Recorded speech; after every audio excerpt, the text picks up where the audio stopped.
где живут зимой речные пароходики. Они грустят в тихих бухтах и гаванях о добром лете.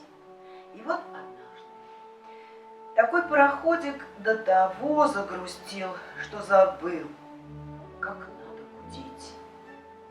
Наступило лето, но пароходик так и не вспомнил, как надо гудеть.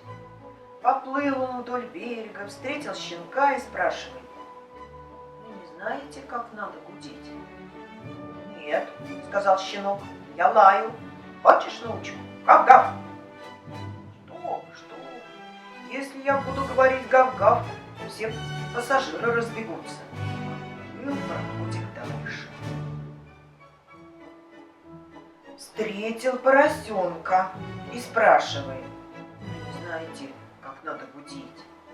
«Нет», — сказал поросенок, — «я умею хрюкать. Хочешь научу хрю-хрю?» Что вы? Испугался пароходик. «Если я буду говорить хрю-хрю, все пассажиры рассмеются». Так и не научили его щенок и поросенок гудеть. Стал пароходик у других спрашивать. Рыжий жеребенок сказал «И-го-го-го», а зеленый лягушонок «Ква-ква-ква». Совсем пароходик приуныл, уткнулся носом в берег и засопел. И вдруг видит, сидит на бугорке маленький мальчик и грустит. «Что с тобой?» — спрашивает пароходик. «Да вот», — кивнул мальчик, — «я маленький, и меня все учат, а я никого не могу научить». «Но если ты не можешь никого ничему научить, то мне незачем тебя спрашивать». Пароходик пустил задумчивое облачко дыма и хотел уже плыть дальше, как вдруг услышал ду-ду-ду. «Кажется, что-то гудит», — сказал он. «Да», — ответил мальчик, — «когда мне грустно, я всегда играю на своей дудочке».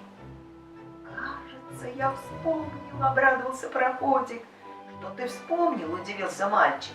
«Я знаю, как надо гудеть. Ду-ду-ду. Это ты научил меня».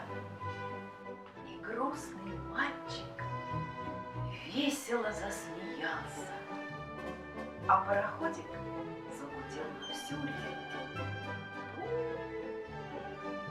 И все мальчики и пароходики на реке ответили ему ду.